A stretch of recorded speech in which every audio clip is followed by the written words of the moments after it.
we turn to archaeology and to Professor Marchetti, who will be speaking on new discoveries at the Hittite site of Karkemish on the Euphrates. And I think the best thing to do is to go to the speaker, and so that he can tell us in his own words what we need to learn about this site. But we're very grateful to you for joining us, and the floor is yours. Okay. So good evening. Yes, in fact, I'm very pleased to have this chance to meet your society. So I've been asked to give you a general presentation about our work at the site, of course, an introduction to the site, and I will try to put our discoveries in context, which of course is the most important part of our job somehow. Of course, an excavation is not or should not be happening in isolation. So it's life. It's life among people. It means we are part of a community. We are part of an area. We feel we belong to this area, and this is very clear. We are a joint Turkish-Italian project. So we are joint under every respect in terms of research, in terms of publication, and especially we are guests, but we're also members of this community. So this is a border community. What does it mean? Well, always been a depressed area because you can only develop in one direction somehow.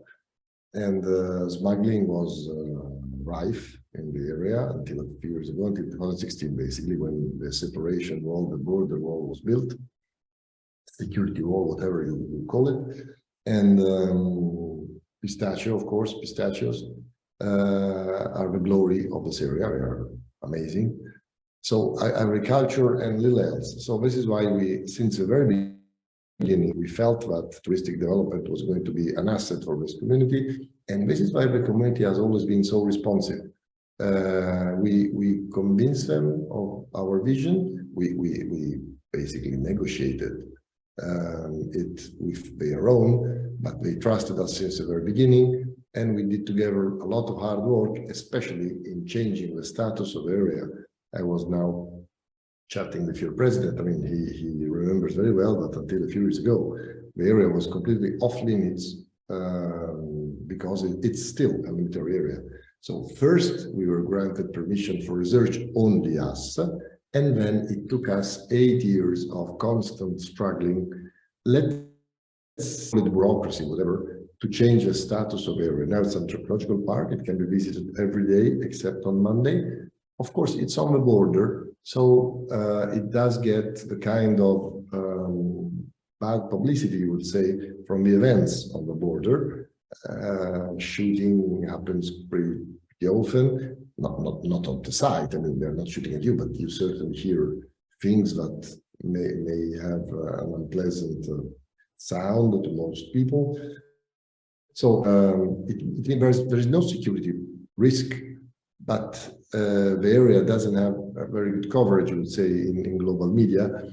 And this is a pity, because the site is amazing, the area is amazing, the Euphrates is flowing majestically. It's so full of memories for so many sites. I mean, the independence war had a very clear battlefield here. So in terms of also Turkish identity, this is such an important place. Even for the French, this was a place where we were entrenched, and we discovered a lot of sources about. And of course, the British expedition, British Museum expedition with Lawrence and Woolley left a lot of memory in writing, in their letters, in their publications, but also on the ground. We excavated, you will see their dig house. So, I mean, Gertrude Bell was hosted for dinner here in 1911, and just 10 years later, she designed with Churchill and Lawrence a new Middle East. I'm not saying it was very functional, that's not the point. History, anyway, both in antiquity and in modern times in a different way, crossed at Karkemish. And this is something we have to take into account, to integrate in our researches, in our discourse, both locally, nationally, and globally. So all these elements are part of our vision. This is not a laboratory. We are living here. We belong to this community. We share their problems. We share their hopes. And this is why, of course, from Gaziantep authorities to the Karkemish authorities, to the people, local people. So this is something that I would really like to stress in the very beginning. Now, let me share my screen. I suppose, Craig, please tell me if you can see. Just 1 second. Okay, now I'm full screen. Are you seeing me? Full screen? Yes, absolutely perfect. Okay, absolutely perfect. Marvelous. And do you also see the bar which I see on top, or you don't? Because I'm not sure whether you see the blue bar. No, all we see is new discoveries at the Hittite site. Okay, perfect. Because I have got the bar up there obscurating the title, but if you see it, it means the bar is on for me, so I'm fine. Absolutely, absolutely. Okay, so the red triangle, of course, marks the area where Karkemish lay. It's pretty clear that it's between Mesopotamia and the Mediterranean, between Anatolia and the Arabian Peninsula and Levant. So it's in a geographical, cultural, historical crossroad for sure. Just 1 second. Right. This is a picture of Karkemish on the Euphrates. Of course, this is also the definition which the Bible gave of site. This is a tamed Euphrates because upstream there is a dam. This dam is being opened and closed at different times of the day. So the Euphrates has dramatic shifts in depth. It may rise in one day 4 meters more or less than in this picture. So it's kind of artificial, but still it's a natural river valley. And this is sad, it's the only original remaining Euphrates river valley in Turkey, because upstream, Keban, Karababa, Ataturk, Bireci, Karkemish dams basically canceled the original Euphrates valley. This is something people don't often think of, but the last original, more or less original, 4 kilometers of Euphrates River Valley in whole Turkey is here. So, and the environment is pretty dear. But as I said, this is a border area. So 1/3 of the site lay in Syria. Now there's this sprawling city under Turkish control. It has an autonomous administration.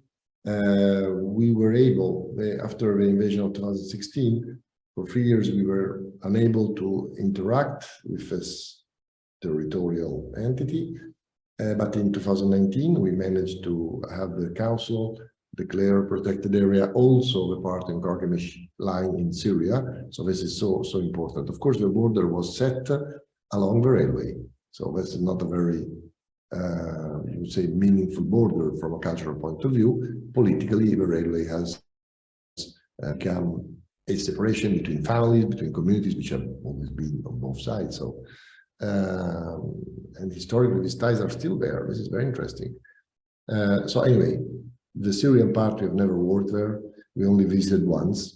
We may go back this year, this July. We are in touch with the governor for this. So it's protected passively. We never did anything there. Of course, there is no legal way to do research there, because the Hague Treaty is clear under this respect, but for protection, no, we would have a duty. We will see if we can. As you can see, our joint expedition is joined between 3 founding universities, Bologna, Istanbul, and Gaziantep. And of course, it includes a lot of partnerships. First of all, the Turkish Ministry of Culture and the Director General for Cultural Heritage and Museums, and so on, and especially the municipalities in Gaziantep, in Karkemish, are cooperating with us since 20 years. And of course, the governor of Gaziantep has been so helpful under many respects. So it means these authorities really care for this project in terms of developing the community, first of all. And we are supported by 2 Italian ministries, Foreign Affairs and University, and of course, University of Bologna. And especially, we have a local sponsor, especially covering a lot of efforts on conservation. For research, we have our own budget. But conservation, the Sanko holding, which is based in Gaziantep, is really providing a lot of support. So We are fortunate in having this integrated perspective. Research and conservation happen at the same time, as it should be. We are very convinced about this. I was telling you about this border. We are there since 2011, which means since the very start of the Syrian civil war. In 2013-14, we witnessed every day 200, 300 people just crossing the border, literally 2 or 3 meters from our own excavations in some spots. We ignored them, they ignored us. We were doing and minding our own business, but it was a slow river of desperation, which was really, really hard to witness. This is the smuggling activities I told you. Here you see some serious. It used to be. Now with the wall, this has dramatically declined. Pistachios, trees, camps now are empty. For many years, you have these sprawling camps of tents. Now they are gone completely. Smuggling from Syria has always been an enormous problem internationally. Some flow not exactly through Karkemish, mainly the gate was through Urfa, but several pieces were confiscated in the Karkemish area, but they were not passing, at least most of them as far as we know, in Karkemish itself. This is one of the former defense minister, Mr. Elmas. He was greatly helpful in changing the status of the area from first-degree military area into second-degree military area, which allows for the public to visit. You're not allowed it, never, under no circumstance, in first degree. And this is, of course, it's one of the ruins of the British Museum Expedition House. This is the living room where Lawrence and Woolley worked and wrote their papers. And this is, of course, the female metropolitan mayor of Gaziantep, Fatma Shaheen, the only actually metropolitan mayor woman in Turkey. She's another great supporter of the archaeological park project. And we are trying, I mean, as you can see here, we are trying to interact positively also in terms of urban planning. It's a bit more complicated, but we think there must be a connection between the archaeological site and the city, the town of Karkemish here. So there must be a way to present both to the public, to integrate them in the tours, which are taking care, happening on their way. This is a very sketchy chronology of what happened in the area, so I'm not going to read from this. You may have a look for yourself, but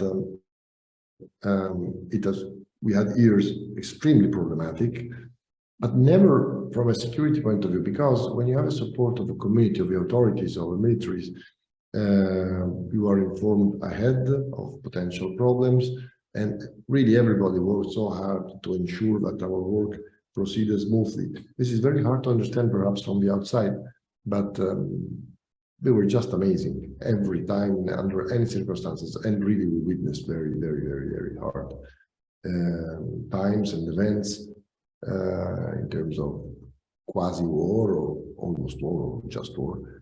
And we never stopped digging. Even in 2020, I think we were the only expedition working in Turkey, not just foreign or whatever.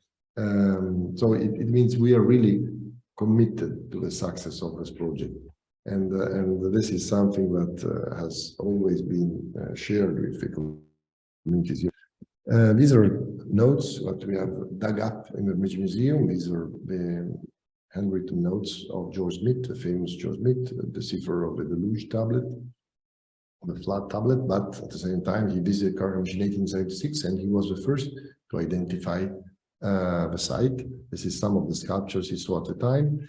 Just afterwards, the British consul Henderson in Aleppo did some very unsystematic, unscientific excavations, but this is a beautiful map which he drawn from a military officer passing by, and then these sketches were done in the 1880s when some rough results were obtained. But of course, it was in 1911, but the real scientific, by the standards of the time, expedition took place at Karkemish, 1911, sorry, to 1914, And then again in 1920, after the First World War and after the Turco-French War, no further research was allowed at the site until 2011, when we started around a century after the excavations.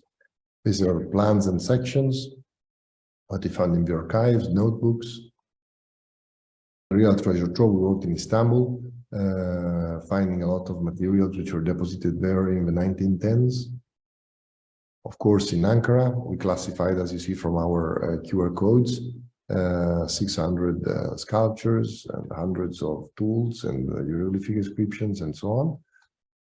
And of course, the British Museum, which for some reason, it has only a very few items from Karkemish on exhibit, while it holds very rich collections. This is undoubtedly a pity. And this, of course, is the expedition house of the British Museum. We dug it as an archaeological context, and we were rewarded. This as we said, this is a project for a cover of this most symbolic, important building for many reasons. So it's a very elegant project which we are still trying to fund in order to protect this monument. What you can see here is articulated in rooms around a large courtyard. This was built in steps, 1912, the first half, 1913, the second half. And then the French changed it into a barrack. There are some dormitories here. And then the Turks lived here as in a barrack. This is the living room with a mosaic here. And in these storerooms, there are some of the original appearance of the house. The living room with the fire found. This is the mosaic on the floor. And of course, a young Lawrence and an already experienced Woolley staring into the camera here. The numbers in Karkemish are quite impressive. As you can see, we processed an enormous amount of sherds. Most of them are filed and drawn. They basically distribute themselves on several different periods of occupation at the site. We also have a lot of cuneiform inscriptions, hieroglyphic inscriptions. We have amazing numbers. You see, 310 inscriptions until now, and 2/3 of them have been found in the British Museum Excavation House, which is amazing. 800 pieces of sculptures from the Iron Age were found as well into the excavation house, which is area L. Look at the numbers in different years. So it was a really treasure trove. You see here how we found them, because basically they remained in the storerooms, so soldiers. So these are only the sculptures from 1 year work in the dig house, in the ruins of the dig house. So it's really amazing. Most of them are still in our storerooms now. So we moved from one storeroom to another. This is the GIS, how we handle these finds especially. Of course, I told you we have an integrated vision of conservation and research at the same time, happening at the same time. So this is something hard to carry out at the same time, but so necessary. The results are so much better. So we have conservators and specialists working basically while we dig. And let me tell you, this is the only way. If you let things deteriorate and do later on conservation activities, this is the classical way people do things, but monuments suffer, damage starts in a very aggressive way in most of cases. So it's very important that you devote time and resources to this approach in our vision and our belief. So here, the archaeological park in the making. There are no trees at Karkemish, and in summer it can be very punitive to have a tour.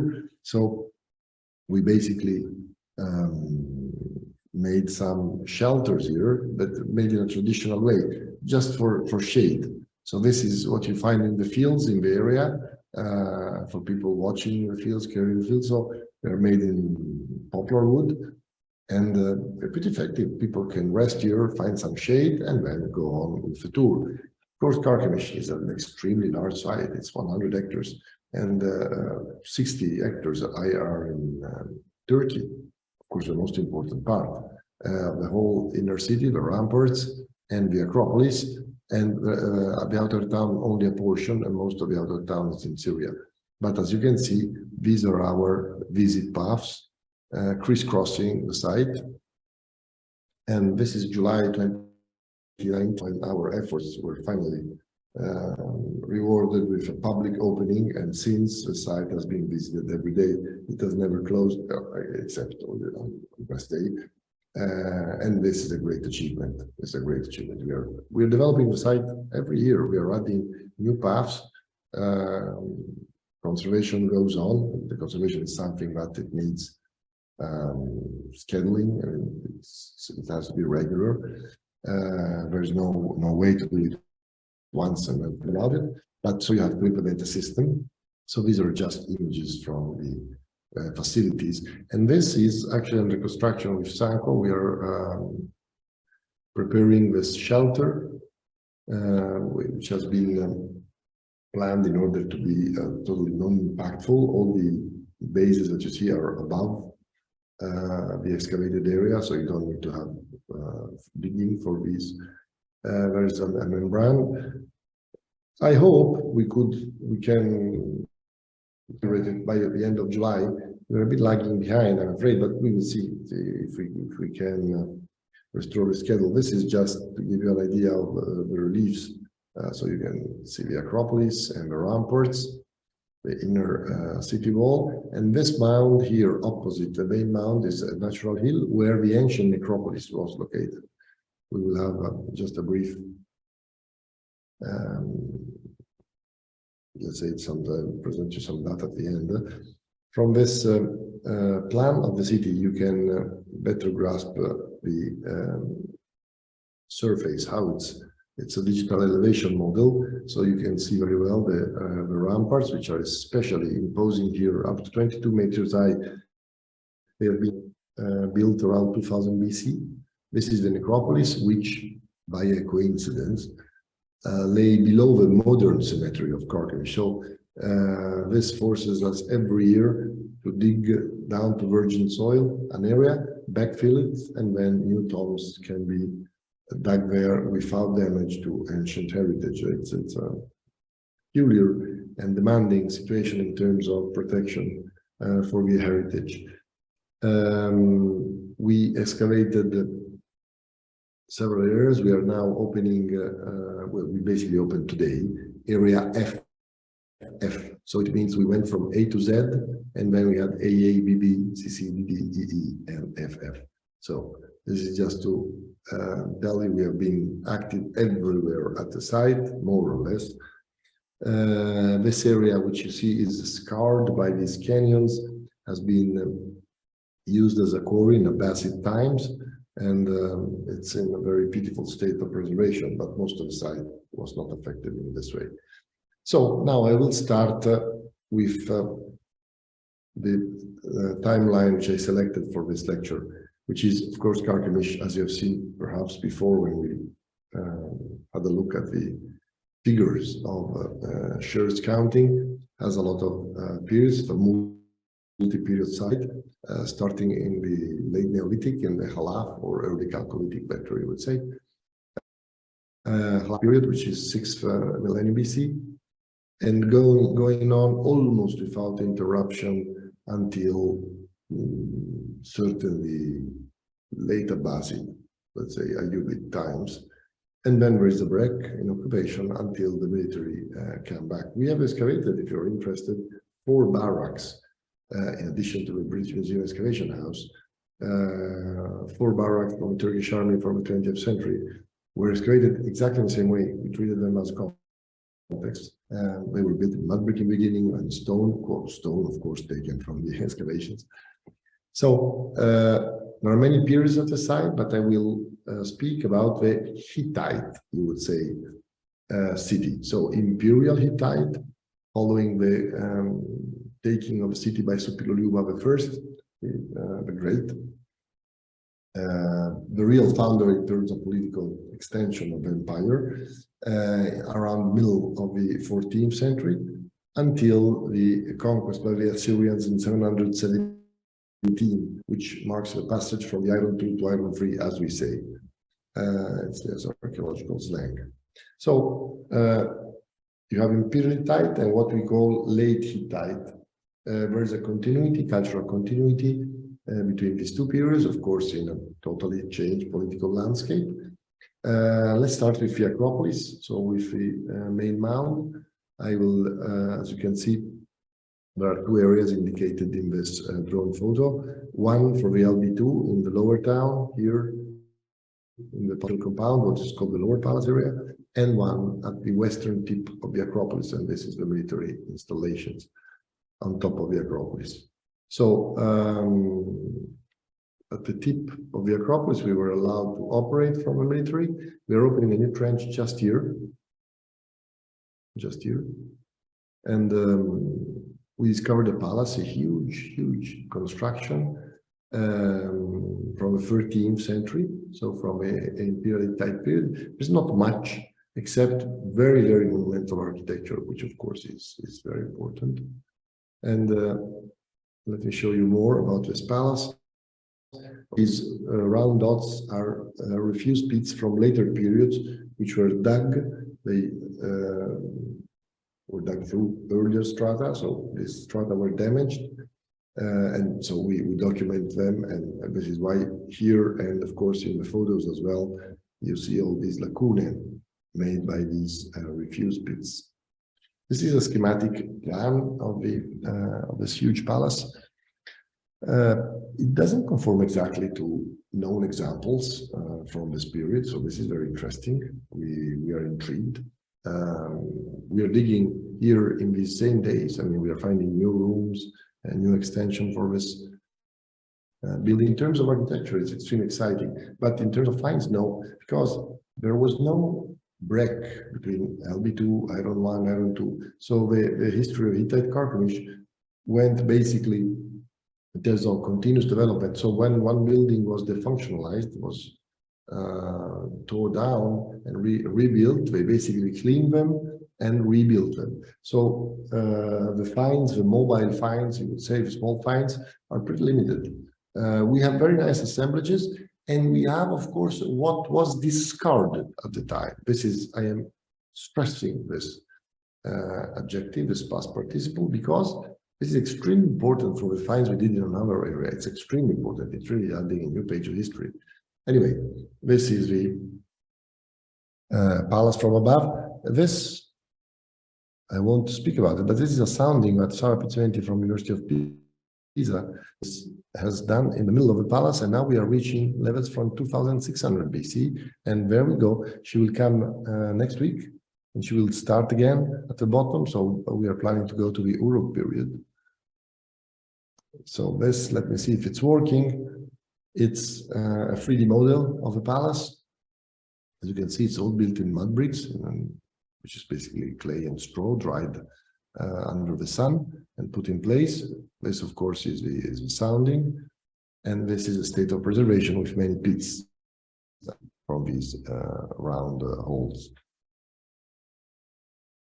And this video, a video of what happens in Karkemish around 1300 BC, is pretty it's scientific. I mean, it's so careful in terms of proportions. Well, the music was added by our photographer, so I won't talk. You see the city walls, which are earlier still, but still used. They were from the Bronze Age. This is the Acropolis, Lower Palace area. Watergate, the one pictured by George Blake in the notebook. This is the Watergate we constructed. The river wall.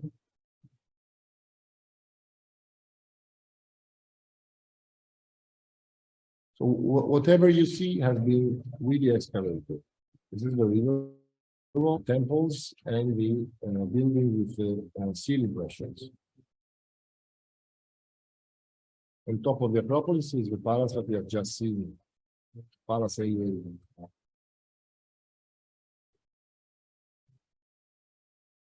This is the south gate, how it is and how it was.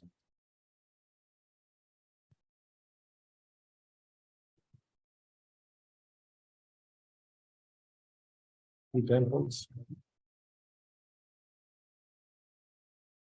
Now we're approaching the west gate.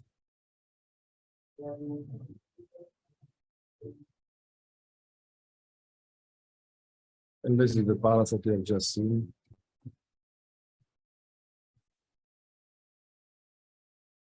Here on top of the Acropolis.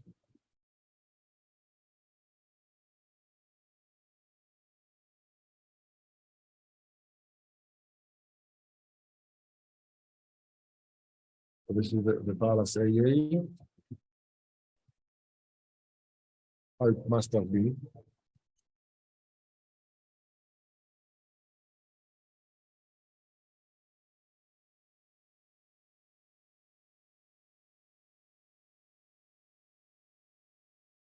So now we are descending from the Acropolis into the lower town, and I will show you what happens just beside the Roman Forum. Because these square blocks are, of course, Roman, they belong to the Roman Forum. The Roman Forum was built on top of the public area, the plaza, so in a way, the late Hittite Forum, where the two temples were there, a palace and two temples, and the square in the middle where people gathered, exactly a forum. So there is an amazing continuity in terms of urban shape between the pre-classical and the classical period, which was unsuspected until now. Now it's pretty clear how it works. In this area, in the palatial compound, we have very clear proofs that administrative control, very sophisticated, was taking place in LB2, but also in the following period. So this area was the heart of the Hittite administration at the site. And so in this area we are digging now, here in these days, we found this is where the seal, which Craig mentioned in the beginning, some more sealing were found in these days. So this investigation is in progress, of course. Now we are concentrating on this building, which lay below some palatial buildings from the late Hittite, but this is imperial Hittite, so 1300, 1250 BC. Here you see the succession of levels. The stratigraphy is extremely packed. I mean, in 1.5 meter, you may have very easily 2000 years. It's amazing. It's amazing, very difficult also to do. So this is a close-up. The building from 1300, which is excavated presently. Now this is the area where we're working in these days, because here it was left at a higher level. Now we're going down into the levels from this period. As you can see, you descend deeply into this monochrome, almost monochrome. We see very clear differences, which most people do not think are there. It's just with the trained eye, that's all. And this is what you find. It's not very impressive when you find it apparently, and it looks like mud, but these are impressed sealing. So it's clay lumps which are applied to containers. They were sealed by an official or by a multiplicity of officials for securing the contents, but also for acting as receipts when removed. So they were kept and counted. As you can see, they are being singled out during the excavation. Then Hassan Peker is the deputy of the expedition, deputy director. He's professor of Hittitology in Istanbul University. He's actually a genius with a real gift, I would suppose, perhaps like George Smith himself, for deciphering Byzantine languages, these scripts, which are so arcane. This is Anatolian hieroglyph. He's probably the world leading expert with somehow David Hawkins from the British Academy, who has been the decipherer and most authoritative scholar on the subject. Of course, he's also a very dear friend of ours. And he visited us at the site several times. So this was great fun to stay with David. Anyway, this is how the area looks like. There are many phases. This is the floor. And then under the floor, we also found hundreds of ceilings which were discarded. Of course, this was excavated in a different year. So this is why you see this, because we destroy things, we go down, we document them. But of course, then we have the whole map for this floor. A few were found above the floor, most of them under the floor, because ceilings were somehow important. They were kept as receipts. So they couldn't be disposed in a careless way. So they were buried in pits. this is how they look like. Of course, as I say, these are an historical treasure. In terms of iconographies and inscriptions, they describe in enormous detail how the Karkemish administration, the Karkemish court functioned and operated. And also from the reverse, we understand from which kind of goods they were applied: leather bags, wickerwork, wood, wooden pegs for doors, so sort of locks, door locks. So it's extremely informative in context where they were applied and who controlled these goods, because most of these seals, they bear the name of the official who owned the seal, and also his titles, his profession. So as I say, from these lamps of clay, we are really reconstructing the whole administration of Karkemish, what they did and why and how. Some seals are cylinder seals, and they leave this continuous impression. Some are stamp seals, so they have this circular impression, and some are ring seals. So these were worn on the ring and stamped directly. See, this is the way how they appear in the ground. They are so fragile, so it's a really painstaking operation to dig them up. This is, of course, an example of these 600 basically now. In the last year, we reached 600 with seal impressions. We have 100 seals documented and almost 100 officers known from these seals. The point is, not all the seals are inscribed, and some officials, they own more than, probably they didn't wear them all, but officials acting in their name had their seal, and they did different things for their master, using seals all in the name of the master, but different. So now Hassan has written all these, all these impressions. You have Hurrian, Hittite, Syrian, and Levantine names. You have people known from other cities, from other kind of documentations, from letters, from tablets. So this brings us into a web of relations, of historical relations, economic relations, and the context gets wider and wider with every more piece of study we do. So this is what we really think is the value of this discovery. Medicina was a ruler of Amuru, a quite an independent guy who was pitting against each other the Hittite emperor and the Egyptian pharaoh. At least he managed to do so for some time.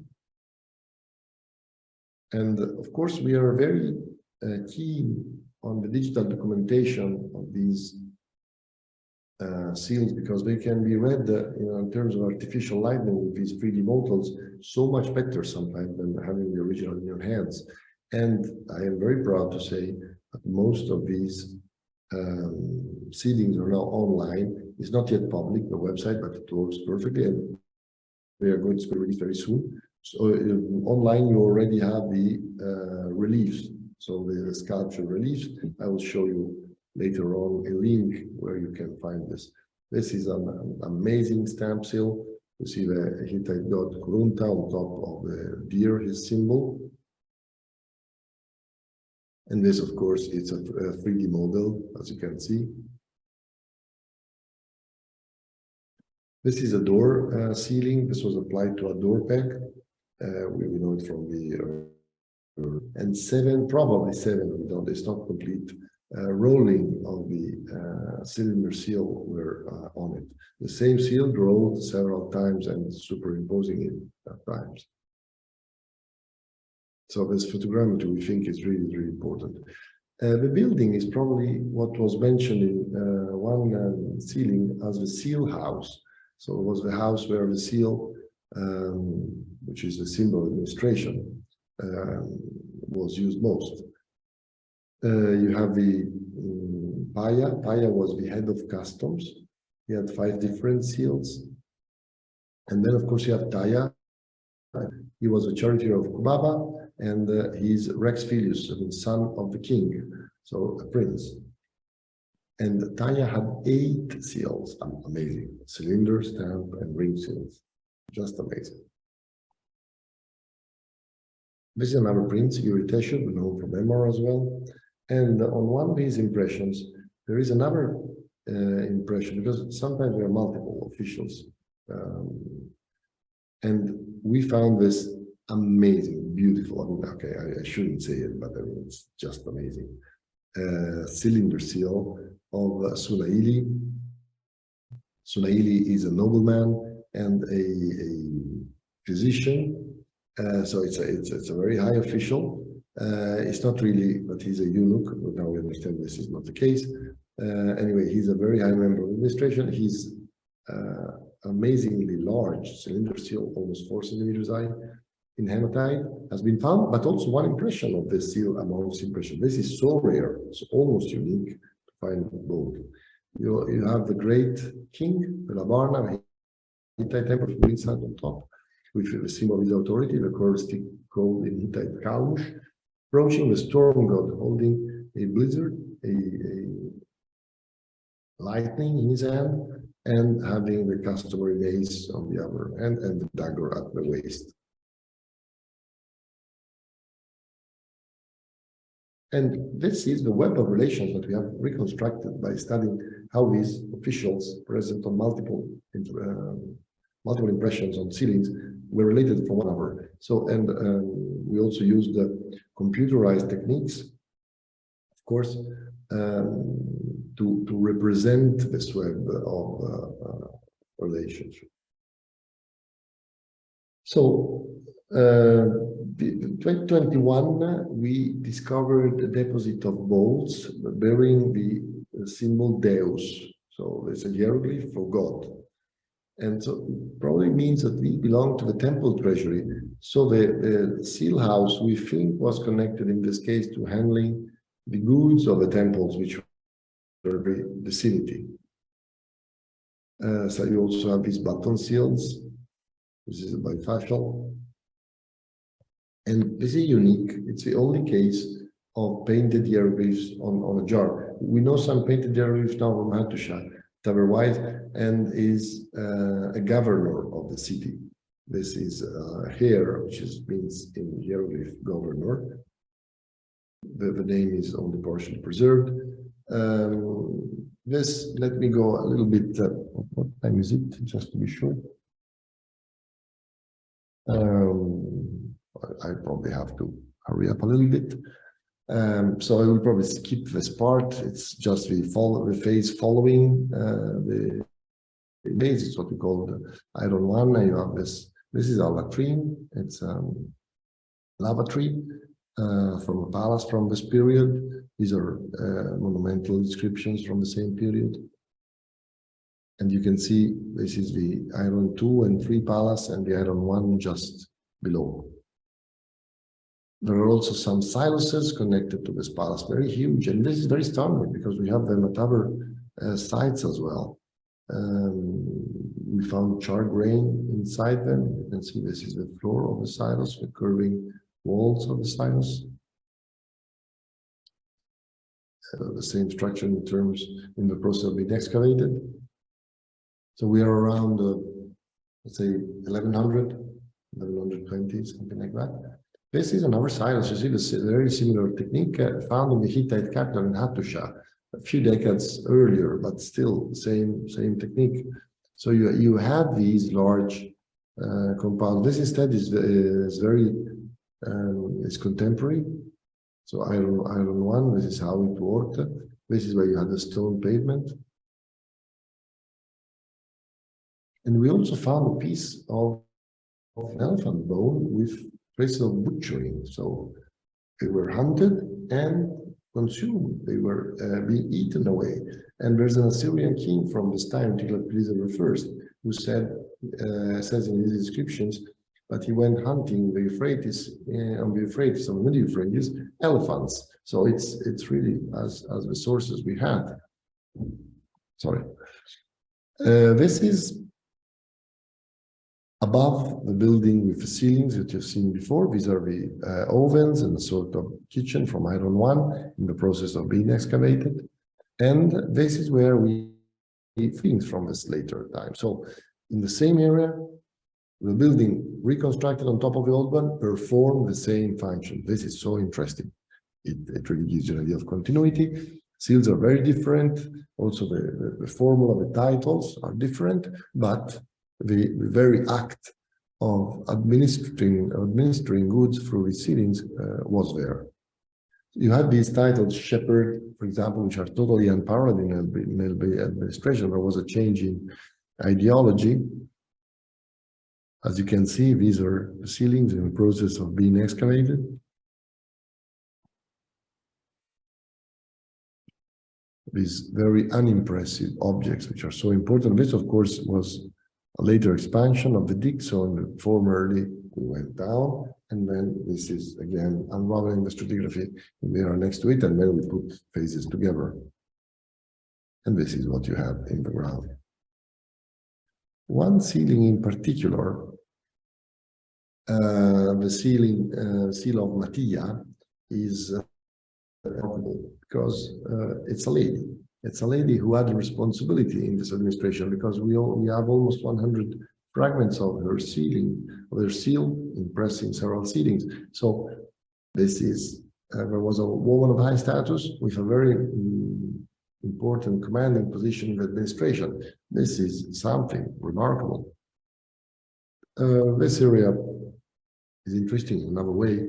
There is a fortress along the fortifications where we found seal impressions from the same time, same period, late bronze, so 1250, but they are all uninscribed, all cinder seals, all Syrian style, exactly opposite from what you have in the core. So the central administration was very typically Hittite, but the peripheral administration within the same site were Syrian in terms of iconography and content. So this is a very significant lateral functional differentiation.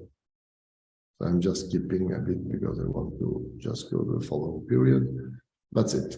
So after these glimpses into the iron one, we enter iron two, let's say from 950 to 720, more or less. In this period, this is what you have. You have this palace in red. Of course, the blue is Roman, as you can see.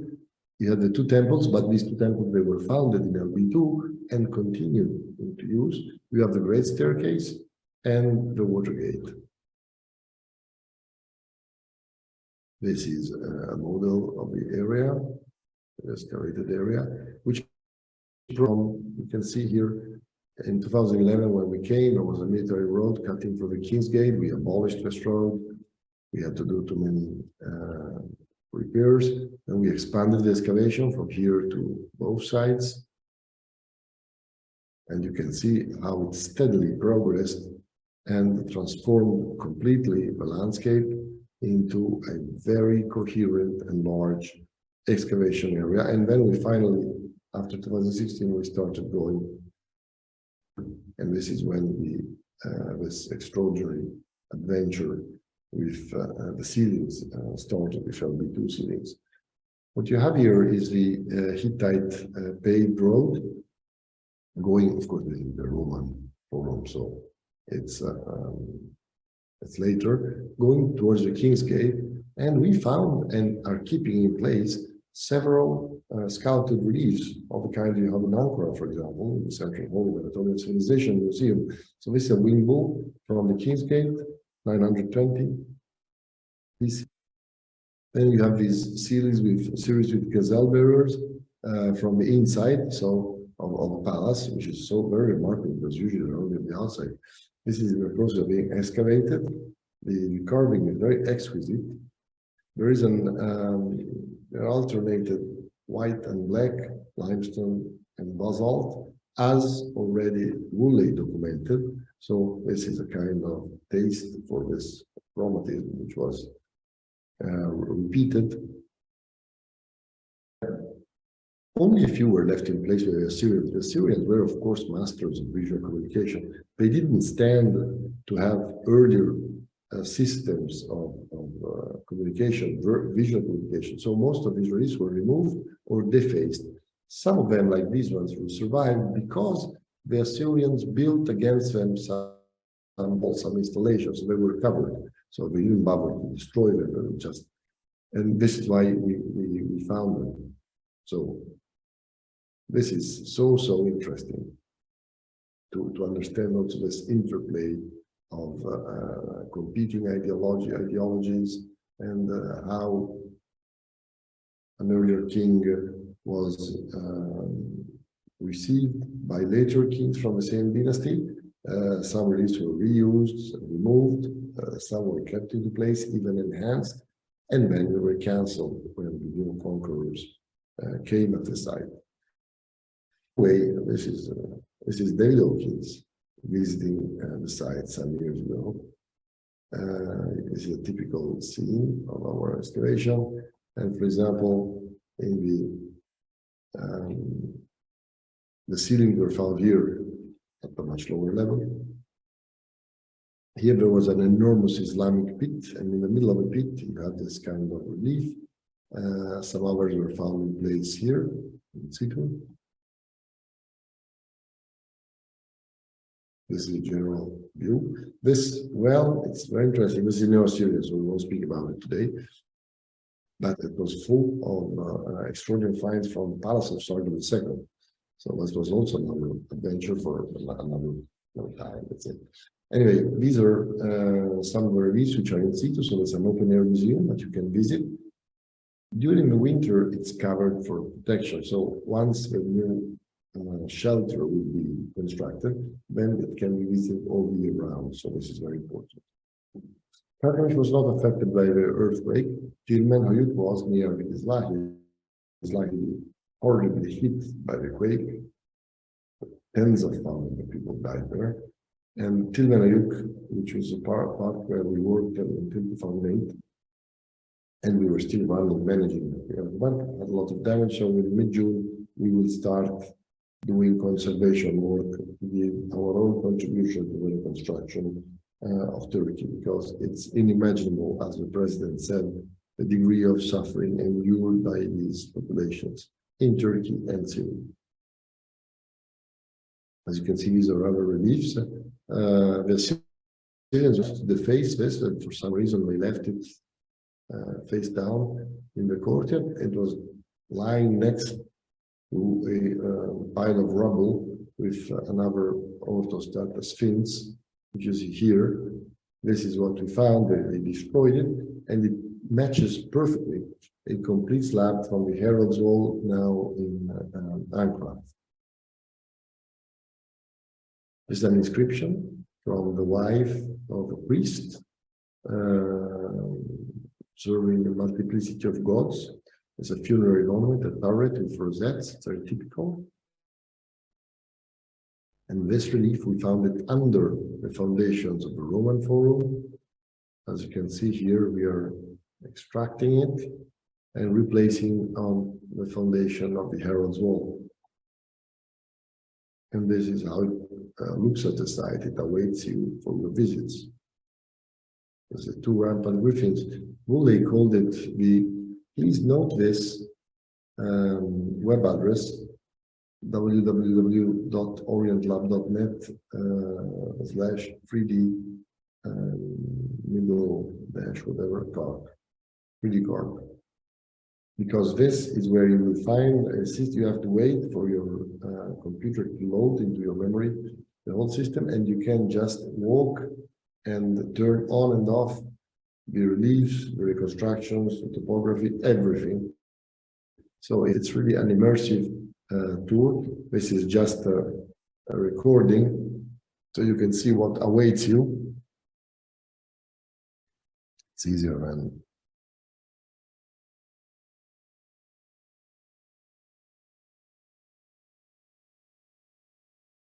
so this is the topography reconstructed. Then we had photogrammetry of the reliefs in Ankara, and we placed them back, as you can see, in space. You can turn them on.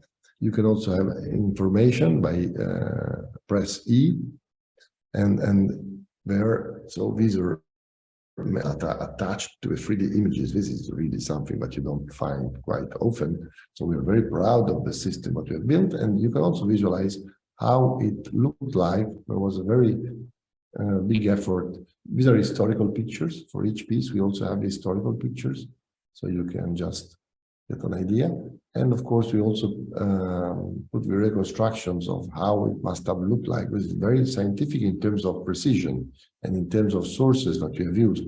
You can turn on, see all the sculptures in, and this is online, it's public. There is more, but we just cut it. And then, I mean, in the last years, you keep finding these huge monuments. There's a funerary turret with an inscription by an official of King Kamani in the early 8th century. This awaits you at the entrance of the park. And the last thing I'm showing you, and then I think I took enough of your time, is a very interesting discovery which we made by chance. In 2015, we were informed first that a stela was found, a friend of ours, and stolen after 4 years from his garden. And it was at the head of a woman, and there was an inscription and so on. We were very sad. It was stolen in 1982. Same year, 2 weeks later, they call us, please go to Marash, the ministry, the local conservation committee. Please go to Marash. And north of Marash, in Afshin, there is a sculpture, they tell us, please have a look. And to my shame, I resisted the law. I said, come on, it's far away, it's 300 kilometers. I'm very busy. Why should I go? I mean, you go. No, please, you do it. We ask you so. In the end, we went. But really, I did my best not to go. And Hassan started reading the hieroglyphs and said, Nicolò, but this mentions Kamanis, it's from Karkemish. I said, Hassan, but how is it possible? Because we have too far time. This was out of the way of Karkemish. Then I looked at it and said, well, it's a face and it has a shoulder here and it lacks another shoulder. Hassan, I think I said, we have the top of the stele of George Mint, which he copied and discovered in 1876, which is in the British Museum. And this is the head of Kubaba, it's a comparison. There are rosettes here, and there's a crown. So this is where the stele of George Mint was lying. This is where originally the sculpture of our peasant friend was found. So it probably just fell from the top of the Acropolis here. And this is it. So this is the top of the columnar stela of Kubaba. This is the of this Kubaba, dedicated by King Kamanis around 790 BC. So in a very unexpected way, we just recomposed this monument, unique monument. We of course did the 3D scan. Now the British Museum has the 3D model, and the inscription is amazing. I mean, the top one, this is what we had, now we see what we have now. And it mentions for the first time Sangara. Sangara is very well known from Ashurnath II and Shalmaneser referred in the 9th century Assyrian sources, but he was never attested epigraphic at Karkemish. This was puzzling. There were so many theories about this. Why is this so? Now we can say fantastic theories, whatever. So, but it gives us the whole filiation from the 9th century, which was mostly lacking until now. It's an amazing piece of evidence. Just in one shot, you get the whole coverage of the dynasty in the 9th century, which was zero until now. So it was amazing. We also have some other evidence confiscated in Geneva for getting the son of Ketua. Ketua is the ruler who did the sculptures you saw before, Suhi III, and the house of Sangara. And all these are now epigraphically attested, which is amazing. I mean, the fragments fit now into a very chronological scheme, but you see here, with all the changes that happened, so all the gaps that we filled. And of course, we are keeping finding new evidence from our area, from the countryside, in collaboration with the museum. We've got several monuments dedicated by lesser rural rulers of the area. So this is also another aspect of like Karkemish, which was totally unknown. And now we're understanding most of our books can be downloaded for free at the stillorientlab.net/pubs publications. So I just refer you to this website and you can download this. Of course, these are reports, but there's also and then in 2022 in April with the perhaps most important living Italian artist, Michelangelo Pistoletto, we inaugurated a monument just at the entrance of the archaeological park, a symbol of peace, a fir garden or fir paradise. This is the invitation. And this is with Fatma Shaheen. We opened this monument. Now, of course, it's been sprouting, so green. And it's a symbol of peace in an area which is so problematic, which is witnessed so much pain and grief. So we are very proud about this latest achievement. But what I can say in closing my lecture, and thanking you for your time, is basically that we await you here. You are very welcome to visit the site at your earliest convenience. You will be hosted and greeted by a population which is so warm and longing for receiving guests. So thank you again. And of course, I'm very ready to answer your questions. Well, thank you very much indeed for that fascinating overview. What a remarkable project, a remarkable example of cooperation and of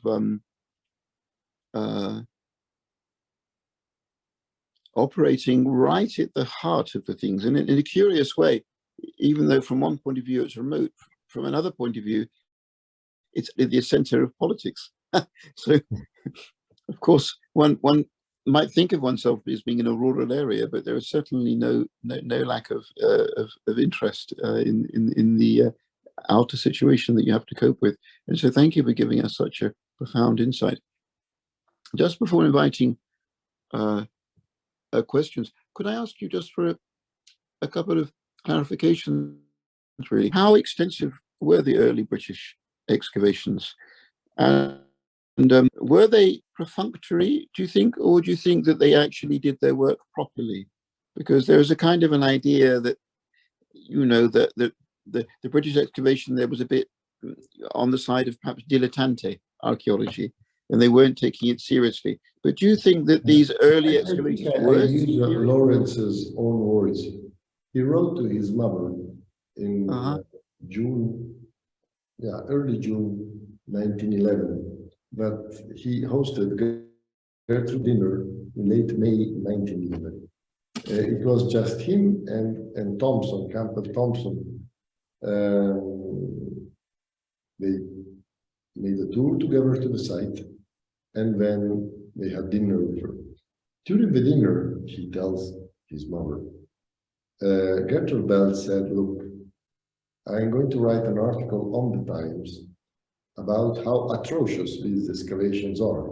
I just visited the German excavations in Ashur, and Walter doing really scientific excavations. These are totally unlike, and it's unscientific and unacceptable." So he said, we spent most of the dinner trying to convince her of the contrary, and in the end we succeeded. But she was right. It's amazing.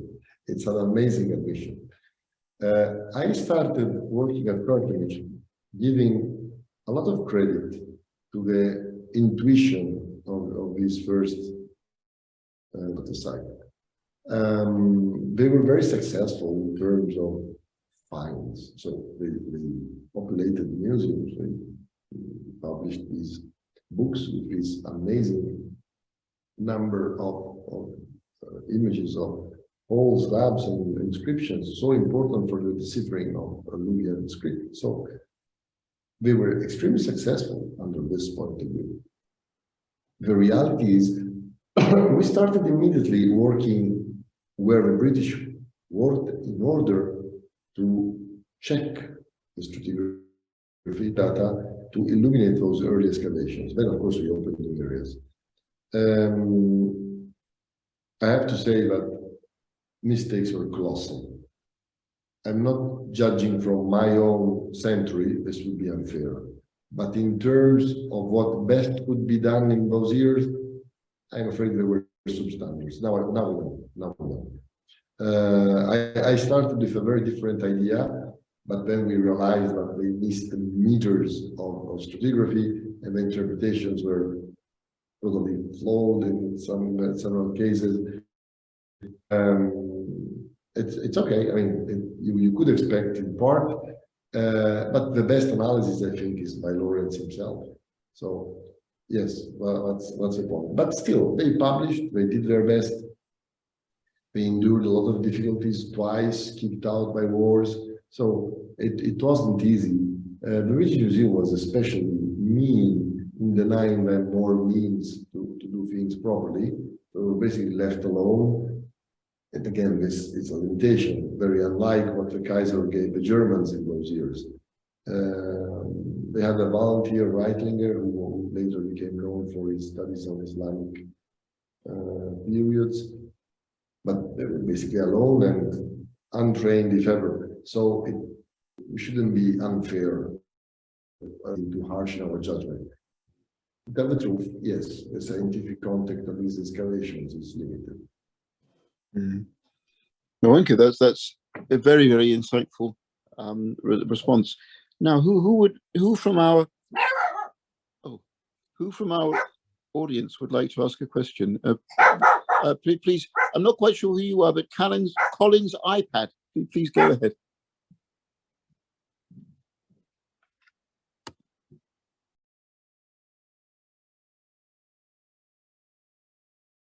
You'll have to unmute. Right. Colin Riddler. I excavated before they built the Caban Dam, so I have been vaguely in the vicinity. It was a wonderful talk. Thank you very much. Can you estimate at all what the population might have been during Hittite times? And presumably you haven't found any remains that DNA studies say can be done. No, allora, this is a very good question, I would say. We are digging in the necropolis of Karkemish, and we are basically getting iron 2 and iron 3 cremation burials. It means you cannot perform DNA on cremated bones. This is a problem. But we recovered teeth, and of course you can do a lot of analysis on teeth. For several years, we struggled to get an export permit from Turkish authorities. We now did a temporary permit we had for exporting things to Max Planck Institute in Germany. And these analyses are underway finally since a few months. So we will be soon able to answer some of your questions. But otherwise, we didn't find almost any inframenia burial of Karkemish. So what we get are these iron 2 and 3 cremations. We don't have late bronze burials. Woolley says he found some. We do have a very worn necropolis from Middle Bronze too, but this again is not exactly what you asked for. In terms of population, well, it's easy. It's a coefficient. Depending on how many people per hectare you expect, multiply it for the hectares of the site. It doesn't mean it's very reasonable close. Of course, if you subtract the public area, of course had a very low density of people residing there. What you have is a lower town of let's say 45 hectares for housing, and then you multiply for how many people do you think reasonable for what period per hectare. This is how it works. I suppose maximum with the outer town in Neo-Syrian times 25,000 is a reasonable estimate, but for the 7th century. when the outer town was completely settled. We are excavating houses in these days. And we are having a street with houses on both sides, extremely badly preserved in the town because there is no later occupation. So basically erosion was very harsh. And we also found a villa a few days ago with column bases and an olive press from the 7th century. We are just in process of digging it. So we are accumulating some data, very interesting for residential housing, non-public housing. But we are still in the infancy of these studies in terms of strategies of our expedition. Thank you. And sorry, one other question. Would this have been at the east, on the eastern borders of the Hittite Empire? Yes, absolutely. They first confronted the Mitanni Empire in Upper Mesopotamia, and then it was taken over by the Assyrians in the course of the 13th century, and they faced the Middle Assyrians there. So, and there were first harsh contacts and more or less stable diplomatic relations until the fall of the empire.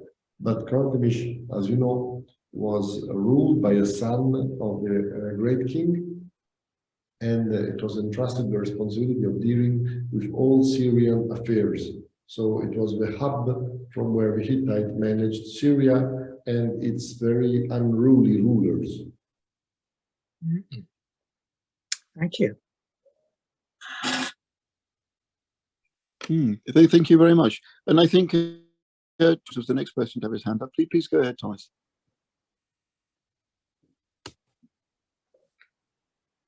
Hello. Thank you very much. I would just like to thank you for all of us up here that are associated with the Pergamon Museum in Berlin.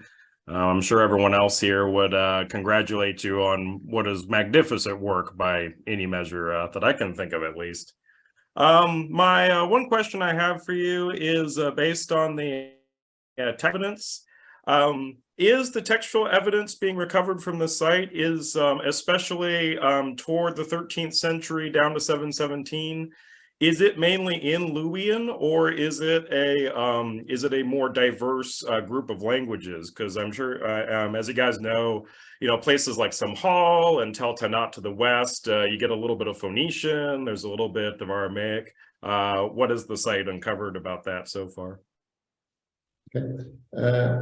Well, we don't have, until there must have been, of course, but we don't have them. Cuneiform tablets found at Karkemish. We have cuneiform tablets, I mean, we as scholars, from Karkemish sent elsewhere, they have been found elsewhere. But at Karkemish, no, we don't have. We have a few tablets from the Middle Bronze Age. We have tablets from the Neo-Assyrian period, but not from the Imperial Hittite or Late Hittite, if that's the case. We do have hieroglyphic, Anatolian hieroglyphic inscriptions, both for the Empire period and for the Late Hittite period. In the Empire period, it's basically what you would call Hittite. So it's not yet Luwian. Luwian is something that you use only for the Iron Age. Of course, it's also an Indo-European dialect related to Hittite, very similar, but distinguished from that. And the 300 inscriptions plus, but we have for the developed Iron Age, so not Iron Age 1, but Iron Age 2, they are all in hieroglyphic Luwian. There are a few, as you have seen, also for Iron 1 now.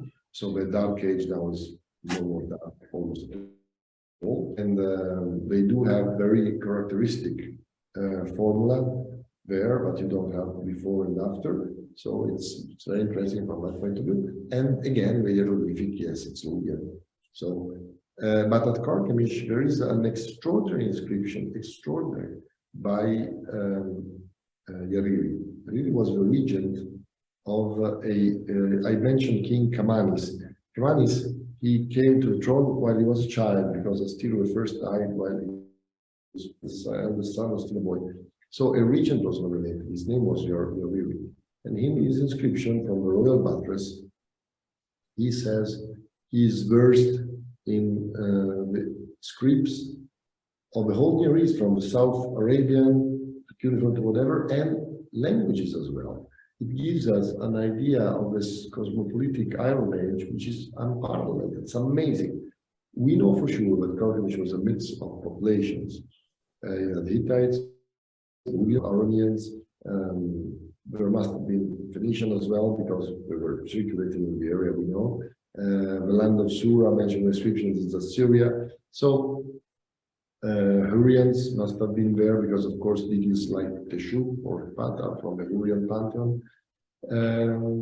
So yes, that was, and several names, Shaush Gasena, for example, in the city, this is Hurrian. So it was a highly mixed area linguistically.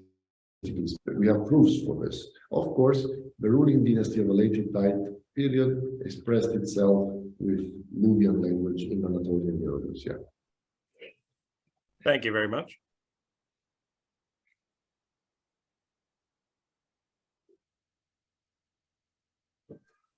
Does that answer your question, or would you like to make a comment? You're most welcome if you would. Oh no, that it's good information for me. Thank you very much. Okay. Anybody else would like to please just go ahead. Oh, I see Christopher Johns has his hand up. Please go ahead. Thank you. Please go ahead. Thank you. And thank you very much for a most interesting presentation. Just one thing, you mentioned in your talk a reference to a remarkable seal by a female administrator. And I just wondered whether that was a unique example of a high status female and whether it tells you much about the status and role of women in Hittite society. Well, yes, it's quite unique, and it tells a lot about women in the post-imperial society, at least, because this is just after the empire. But yes, it's extremely remarkable in terms of social status of women, because actually that's the most represented seal in terms of this. Was this little mound of sealing discarded on the floor of the storeroom, and she accounted for half of the ceilings. So she was the most active person there. We have other names, other officials with other titles, but and the lady, and it's a lady because her name, not only we know it's female, but it has a determinative, it's a vagina, so it really says this is a woman. There's no doubt about this. It's truly remarkable. It has been published in a couple of short articles. Not sure where I can find it right away. Let me check.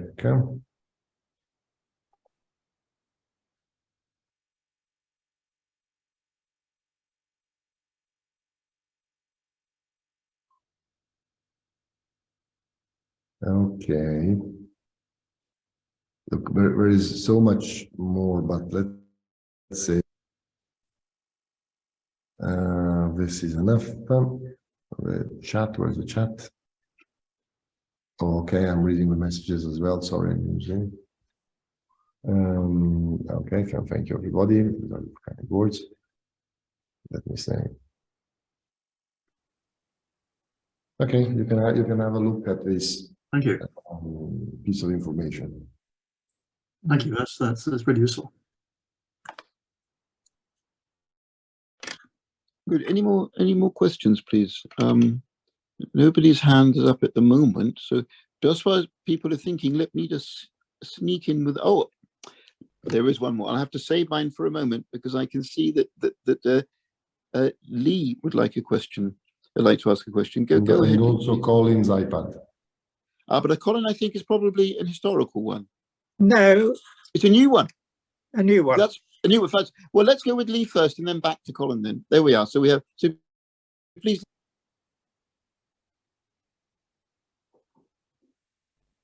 Have you lost your connection perhaps? Well, in that case, let's go to Colin whilst we're waiting for Lee to untangle themselves. So go ahead, Colin, please.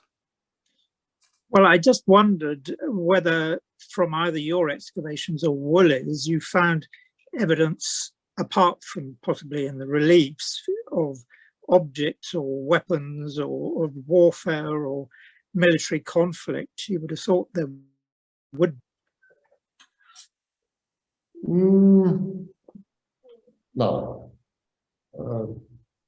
Burning. Yeah. No, the takeover of Sargon II was totally, you would say, destructionless. There is no destruction at all. Not just that we didn't notice. We positively know there was no destruction.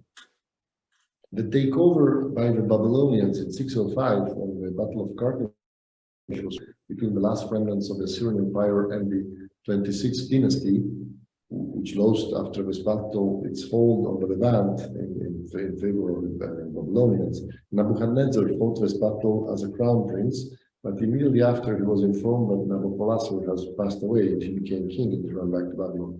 But also in that case, the palace was destroyed, but not in terms of fire or sacking, slowly and disposed of. And there was a new occupation layer. Two events, 717 and 605, were non-traumatic in a way. Certainly, Suppiluliuma tells us that after 10 days of siege, the city was taken in the middle of the 14th century, and he spared the temples on the Acropolis. He bowed to the gods of Karkemish, but he deported the population and destroyed the lower city. And wherever we dig under the LB2, we found burnt remains of LB1. So that's a very clear destruction. We do not find weapons in context in this kind of context. We do have weapons from time to time, some, of course, arrowheads from several periods, yes, but no clear proof of battle except this burning, which we find everywhere in the lower town under the LB2. Thank you. David. Hello, please. Who said David?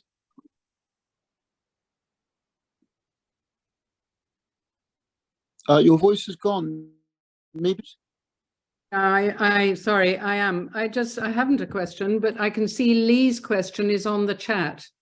Ah, right. Do they not want to speak? Yes, sometimes people don't want to speak. Let's go straight to that then. I see. So Lee says that they can't speak now. Okay, They say, based on what you've excavated so far, can you see the question? What would you like to tell us regarding Hittite religious practices? Okay, so Lee, let me tell you in terms of new evidence uncovered, which I think is something better stick to. In these ceilings from the LB2, you have a whole set of imagery, mostly divine. Some titles are a bit enigmatic. I mean, the Prince Taya, charioteer of Kubaba. What does it mean exactly? I mean, Kubaba is the great goddess of Karkemish. She was called Queen of Karkemish in inscriptions. Where we were a charioteer of this god, what does it mean? Maybe he transported the goddess, we're not sure. But we do have some extraordinary pieces of evidence. Now, you asked me before about the British excavations. 2011, first year, we just go and clean up the temple of the storm god because there was an inscription on both sides of the entrance to Orthostads, down in Ankara Museum, saying, Ketua refurbished, restored this temple dedicated to Parhunta, which is the storm god, as the Lumbian name, which is the Aramaic Adad. And so we knew who the temple owner was. These orthostats were removed. Somebody put some other orthostats. The cella was totally dilapidated. We start cleaning.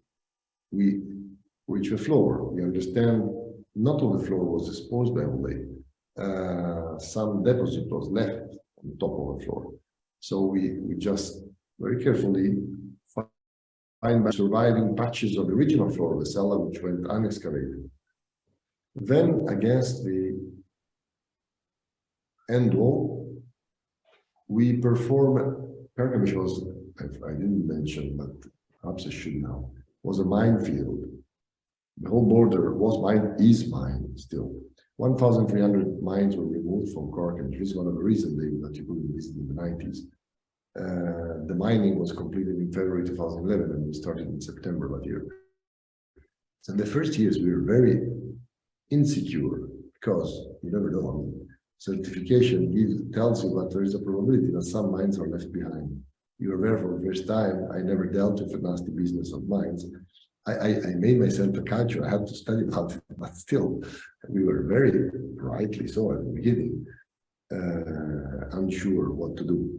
So we had the miners with us, and we paid dearly for these miners. I mean, part of the budget had to go in the city. So the miner, he demines the area at the end of the cellar, because you can only detect the pin of a plastic anti-personal mines 10 centimeters, maximum 15. So you dig a little bit and then you perform a check, because you cannot find a bit deeper buried mines. So he had this check and he says, okay, there's nothing here. He removed the nail. So we go back digging, and just after 3 seconds, we found a lump of bronze, 1.5 kilos in weight, and the miner said there was no metal at all. And this was 1.5 kilos. I mean, we go crazy. I said, look, what kind of the miner are you? And we were astonished. And this lump of bronze was an amazing find in terms of religious practices, because it was the statuette of the god or junta himself, buried under the floor of the cellar. At some time, they broke his feet were apart, and the statues were, and he was holding, let me show it to you. And this was a cool statue. It's the only cult statue found in the cellar against the end wall, and it was defunctionalized at some time, probably the Syrian time, because the statuette we know is from the late 10th century, from the iconography. Sargon II says in a unique inscription that we found in the well that he invited the gods of Karkemish into his palace. So he defunctionalized the temples. This is what we think. And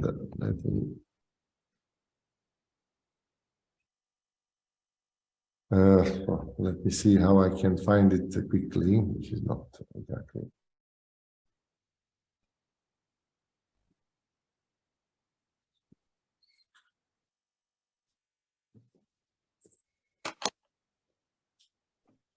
I think I found it. Yeah. Okay, let me share again the screen. So Lee, you can have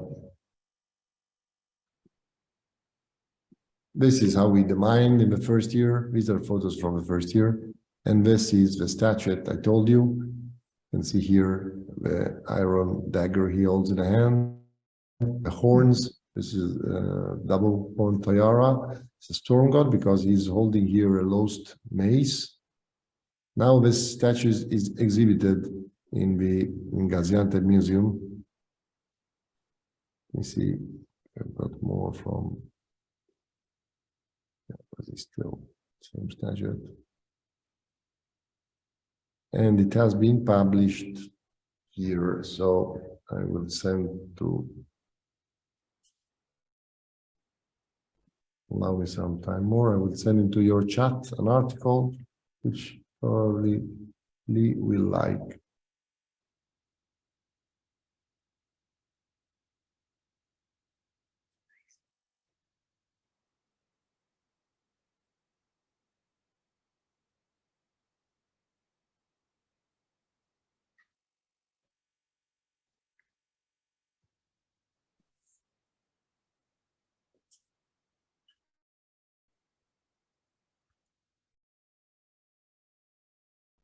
Okay, I found it. I suppose you can upload a file in Zoom. Why I don't see it? Let me see. No, this is refusing to upload my file here. For some reason, Zoom doesn't let me upload anything here. Nevertheless, it's obviously an extremely interesting statue. Really an extraordinary find. It is, it is. Let me send you another place where you can go anyway. Mm-hmm.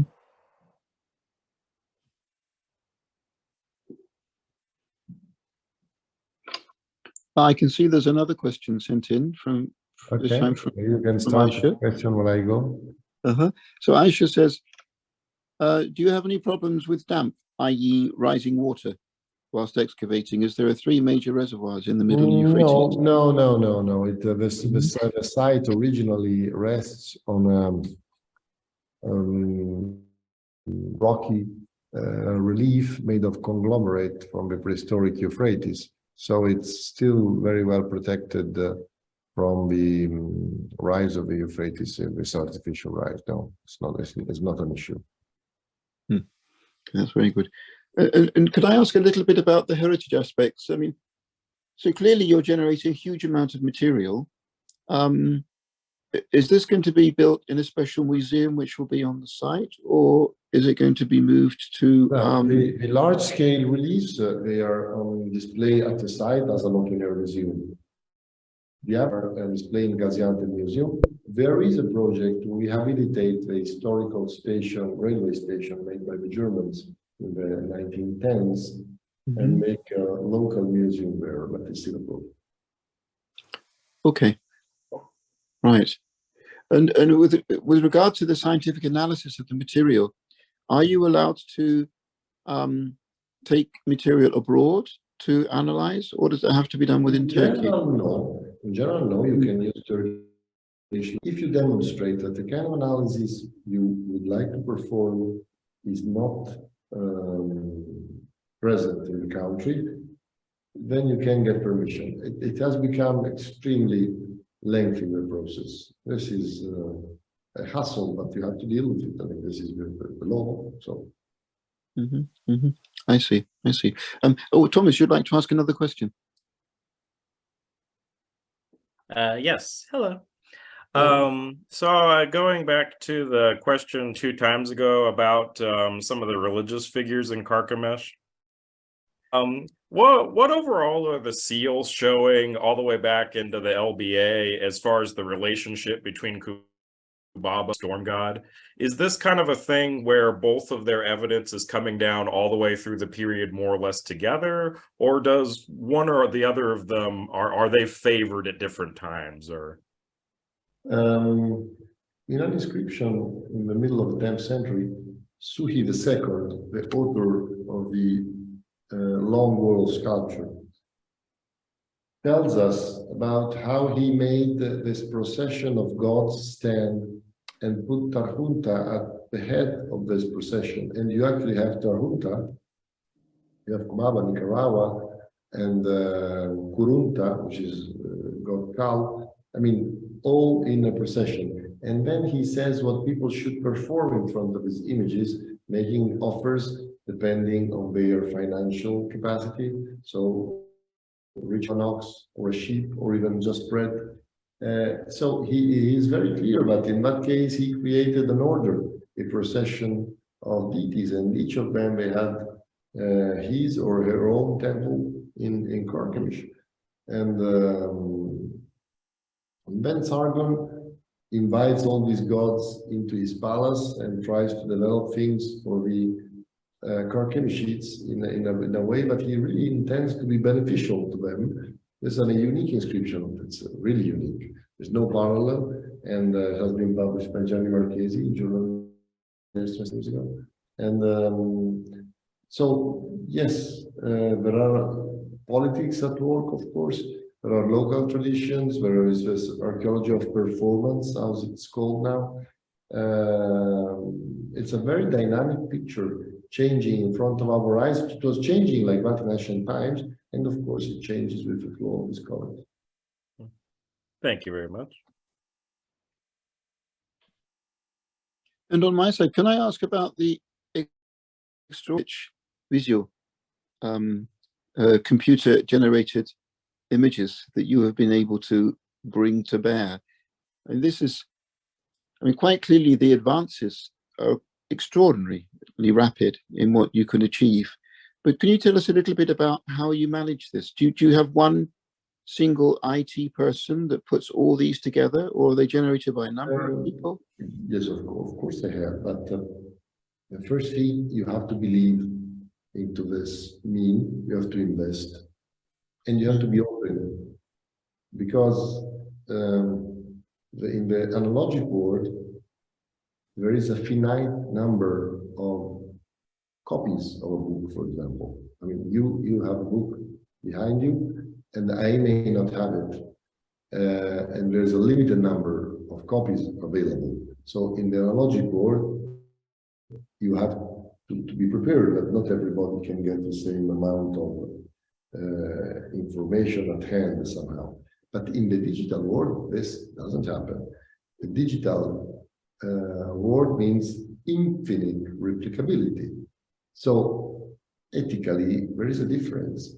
In a way, you cannot own digital data. I mean, this of course goes against copyright and whatever. But I'm talking about philosophy. It's a different issue, not commercial aspects. If you believe that this is the case, then you have to go towards new architectures of knowledge. Knowledge should be organized in a different way. Because a PDF is not digital, it's electronic paper, it's static. That's not how you do digital revolution in science in our field. So I have to say, the first thing, you have to be open, you have to share data in advance as an alternative to publication. This is something that my colleagues are not prepared to do, almost, well, the majority. There's still an idea that you keep the data, you are so unwilling to share them before you publish in the perfect, ideal, final way. No, this is something I do not subscribe to, this vision. So once you believe and you have a vision for this, then you invest. You invest time, money, resources, and you select for the best collaborators. My collaborator, Jacopo Monastero, he's a postdoc grantee, and I'm co-PI in a project at Toronto University, which is headed by Tim Harrison. It's called CRANE, Computer Resources for the Ancient Near East. You can Google CRANE Toronto and you'll find it. CRANE Project Toronto. Whatever. I think it's crane.utoronto.com. So we with team, with our colleagues, we are really believing into this approach, and this is why you see these developments happening at breakneck pace. It's every 6 months we are offering more and more and more, because we are heavily investing on these issues. But end of the day, it all goes down to the fact whether you believe in this kind of approach or not. Then the results will come. Well, I think it's terribly effective myself. So I think that's absolutely right. We have another question. Nesrin would like to ask whether the earthquake has affected you at all. No, not at Karkemish. At Karkemish, the damages were limited. At the site, 0. In the Karkemish city, there were unfortunately a few victims, but extremely few. I mean, less than 10. And because it lies far away from, it lay far away from the fault line. But in Tilmanoyuk, no, we had serious damage there. And this is why in mid-June we are starting some conservation work. And the degree of destruction is unbelievable in the Islahi Marash, Nuda, Islahi, Hatay, Antioch line. It's unbelievable. Unbelievable. You cannot just believe your eyes what you see. Thank you. Colin, you'd like to ask a further question, please? Sorry, if I may, as a book publisher myself of archaeology books, the one thing I would say in favor of the book is that in 100 years' time, that is more likely to survive than a digital file, I have to say. Think of microfilm or... No, Colin, this is of course a point, which we are well aware. Books are durable for centuries, this we know. Now you also get a kind of certification for the quality of the paper. So it's really something that you cannot dismiss too easily. And let me tell you, if I stop finding money to pay for my IT people, in 2 years, most of web-based initiatives will basically be unreachable, because you need to update them, develop them. even when you keep them static. There are, however, projects like the TDAR project, which is based in Arizona. It's a non-profit run by several US universities, which take care of keeping your digital files updated forever. You have to pay for it. It's no profit, but there are expenses. You have to pay $10 per file, and that's it. It looks like much money, but once you think that the GIS generates for a single piece of information like 6 or 7 files, it really becomes an investment. Let me tell you, some donors now attach part of what they give you for research to a compulsory need to invest in this kind of stable repositories of data. And this, I think, is the right direction. But anyway, I'm not saying we shouldn't publish books. I'm just advocating book approaches because, Colin, the point is, it's a different way of using data, so much more creative and quick. We cannot stay without, but books are needed now and forever, don't worry at all. Does your funding... I'm actually the chairman of a publishing house, of an open access publishing house. I will have a look, I'll put it in the chat.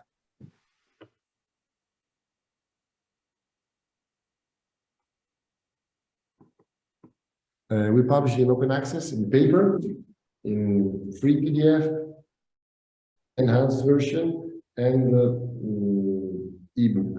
Ebook costs very little. Paper has market price, but PDF is free, enhanced version is free, and it just goes pretty well with publishing house. It's of course it's a university initiative, so it's a non-profit. We don't, so it's a lot of logic is a bit flawed from a market point of view, but it's still working very well. Splendid. Does most of your funding come from Bologna? No, from a multiplicity of sources. Bologna, I would say, accounts for 1/6. Well, congratulations. Thanks. Well, if there are no more questions, I sense that our colleague who kindly gave this paper is probably working extremely hard in the middle of an archaeological season. And I think it's unfair to keep them away from their researches. So I think we should just thank him for a quite remarkable presentation and wonderfully insightful discussion, and wish him, of course, all good fortune in the future for the excavation. And we look forward to being in contact about it in the future again, we hope. Okay, thank you very much. Bye-bye then. Thank you, everybody. Thank you very much Thank you. indeed. Thank you very much.